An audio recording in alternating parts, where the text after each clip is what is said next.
This is the best MacBook Pro to get after a full year of usage. It's actually the 2021 M1 MacBook Pro, and these are the reasons you're going to want to pick it up. So first and foremost, the build. It's got a really solid construction as it's made out of that classic strong aluminum that is light and durable. It comes in silver and space gray, and of course I opted for the space gray. On screen right now are the dimensions to this, and it looks pretty similar because it's actually super close to the MacBook Air.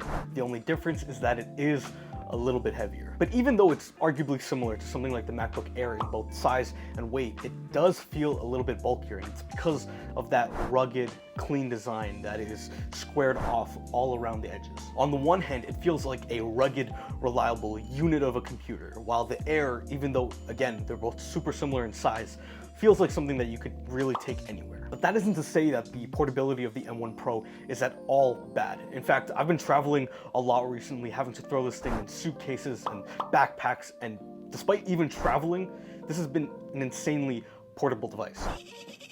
Whoa, whoa, whoa, whoa, whoa, whoa, whoa, whoa, hey. Now, in terms of the design, I'm gonna be honest, in my opinion, this is one of the best looking MacBooks out there. Now, in case you forgot, when this MacBook first came out, obviously the talk and the hype was all around that notch, right? Everyone either loved it or hated it. And now that I've been using this MacBook for the better part of a year, I can tell you that that notch really does disappear when you're using it. And even I initially at first thought that it was a really crappy design choice to give it this ugly looking top, similar to the phones when, you know, there are Samsung phones that literally have cameras underneath the displays. But anyways, as you use the computer, it really does disappear, especially because that top, you know, it doesn't actually interfere with any of the content that you got on the page. It really only stays in that top where nothing would have been there anyways. But in terms of the rest of the computer, everything is classic, just as you'd expect with a MacBook Pro. Something that's not so classic are the ports.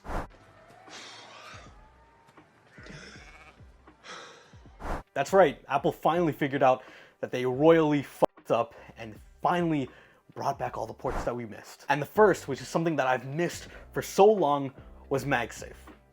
The good old thing when you had somebody stupid walk by and just kick out the cord from underneath your laptop. Well, now it's back, so those idiots don't break your $2,000 laptop. But apart from that, it also not only charges the laptop extremely quickly, but it also frees up one of your USB-C spots. Nice. Speaking of the USB-C ports, you've got two on the left and one on the right. You've got a microphone jack, and you've also got full HDMI and SD cards. Now, I don't know about you guys, but at first, this didn't seem like a big deal to me, right? I mean, I've been trying to transition everything that I have over to USB-C anyways, but let me tell you, it's not the fact that they brought the ports back that makes this so special. It's because there's gonna be that one chance where you either don't have or don't care to use one of those shitty dongles, and you need to plug in an SD card. And when that time happens, you're gonna be so thankful that you have an SD card port, because it just makes life so unbelievably convenient. Also, dongles are so ugly. Like, I actually Try me, hate them. Continuing on to the front of the laptop are the speakers, and these speakers are freaking amazing. It is disco time. We've got an array of 6 different speakers, and man, the quality that comes out is insane. Whether you're listening to music while studying or watching your favorite podcast, the sound that comes out is both extremely loud and extremely clear. Next up is the keyboard. Now, this MacBook Pro has the classic Mac keyboard that we're all familiar with and we all love. We're gonna ignore butterfly. We're just gonna act like shit didn't happen. Yeah. And after using a bunch of different keyboards myself, whether it's mechanical or on Windows computers or even older Macs, honestly, the MacBook Pro keyboard is second to none. It's got my fastest typing speed and it feels the most comfortable. You cannot go wrong with it. Now on to arguably my favorite part of this computer, the amazing screen. Oh my God, who the hell cares? You've got a 14.2-inch Liquid Retina XDR display, and what all of that means is that this is a really good looking screen. It's a 4K display at 3024 by 1964 pixels, and it's got a 1,000,000:1 contrast ratio. And what all of that means is that the colors on this thing look insanely good. It's got 1,000 nits of brightness, so whether you're working indoors or outside, you're going to be able to see this amazing looking screen crystal clear. And it's got ProMotion tech inside of it, which really is a fancy term for 120 refresh rate. It's not 120 hertz all the time. Sometimes it goes back down to 60 hertz, but when you're scrolling on web pages, you really notice just how smooth everything on this display is. Like I mentioned before, this thing is not that much bigger than a 13-inch MacBook Air, yet they fit in that 14.2-inch display, which means that the bezels are just so small and so aesthetically pleasing. Looks awesome. And what you'll notice at the top of that display, apart from the massive notch, is the FaceTime camera, which is now finally 1080p. Yep, gone are the days of 720p Zoom calls that make you look like garbage and don't even try to have lighting, because as soon as it's gone, so are you. Complete blackness, won't be able to see you. While with this camera, you've got full HD, and you've even got some tech inside to optimize the colors and light so that on calls, you look great. Now onto one of the most important factors when it comes to a laptop is the battery. And after 1 year of usage with this M1 MacBook Pro, let me tell you, the battery life is insane. My name is Walter Hartwell White. I live at 308 Negra Arroyo Lane, Albuquerque, New Mexico, 87104. I feel like I've said everything on this laptop is insane so far, but like, it's really, like, I'm not lying. You've got a 70-watt battery with 17 hours of playback. And in the box, if you get the 512GB base model version like I did, you get a 67-watt charger that obviously connects with MagSafe. And compared to the old charger that came with the MacBook Air, this charger, man, it makes charging so convenient and so fast because you get extra power, and of course you get MagSafe, so it's just fast and convenient. But apart from all the specs, in the real world, this lasts the entire day without issue. I'm able to get a ton of admin work done and barely lose any battery life. Middle of the day, I'm able to multitask a bunch of apps while being on Zoom calls the whole time, and while also outputting to a monitor. Yeah, I'm putting my laptop through a lot, I get it.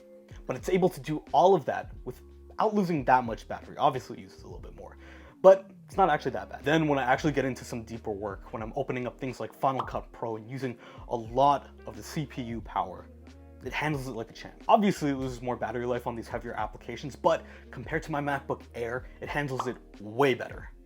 Like way better. And after using it the entire day, I'm able to end off the day doing things like watching Netflix, watching YouTube, and still have battery life left over. And by the way, this MacBook has a fan, but I've only heard it come on once.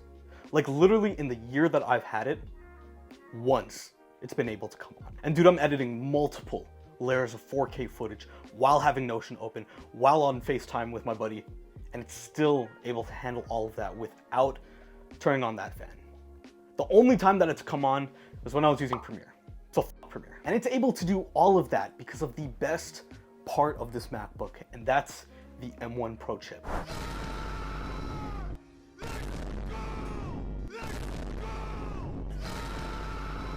See, we're talking 8 CPU cores and 14 GPU cores. But apart from all of that, what that means in the real life, in the day-to-day, is that for everyday tasks like Word, email, Chrome, everything, it absolutely crushes it. But I bet you already knew that. The real advantage that I found was when multitasking with multiple applications. Like I said, the battery handles everything like a champ, but a huge reason behind that is because of how efficient and powerful this chip is. No matter what you're doing, it's gonna be extremely hard to push this thing to the limits. And believe me, I've tried pushing this thing to the limit with 4K footage, Spotify, Google Chrome, more Google Chrome tabs, more Google Chrome tabs. But like, dude, the amount of RAM that it uses is insane. Yet, this chip handles it perfectly, even after a full year of usage. Like, to give you guys an idea, I had to export a huge 2-hour 4K podcast yesterday. Exported it with absolutely no issue. So if you think that your shitty little Google Doc or Zoom call is gonna push this computer to the limits, believe me, this computer has a lot of power behind it, no matter the task that you're doing. And that's on the base 512GB SSD that I opted for. And you can configure this thing up all the way to 8 terabytes. So I guess the real question is, who is this laptop for? Right? I've been using it for a full year. It's got insane power, insane battery life, an insane build. I can't think of other words to describe it with insane, but it's insane. It's insane. If you've been using a MacBook Air and realize that you need a little bit more power, or if, God help you, you've been using a Windows computer when machines like this exist, then this is definitely an amazing upgrade to have, even after a full year of usage. But apart from all of those insane things, the real thing that pushes this over the edge and makes this the best MacBook Pro that money can buy right now is the price. Because this laptop comes in at under $2,000 Canadian. For all the American viewers, you already know that you're getting it way cheaper. Way cheaper. So the real question is it worth that $1,400 American or just under $2,000 Canadian? And honestly, if you just hear those prices alone, I think it's pretty clear, considering the amazing screen that you're getting, the amazing battery life, the super strong chip, the great battery life. This computer is an absolute steal, and you should get it while you can. What you should also do is subscribe and check out this video here.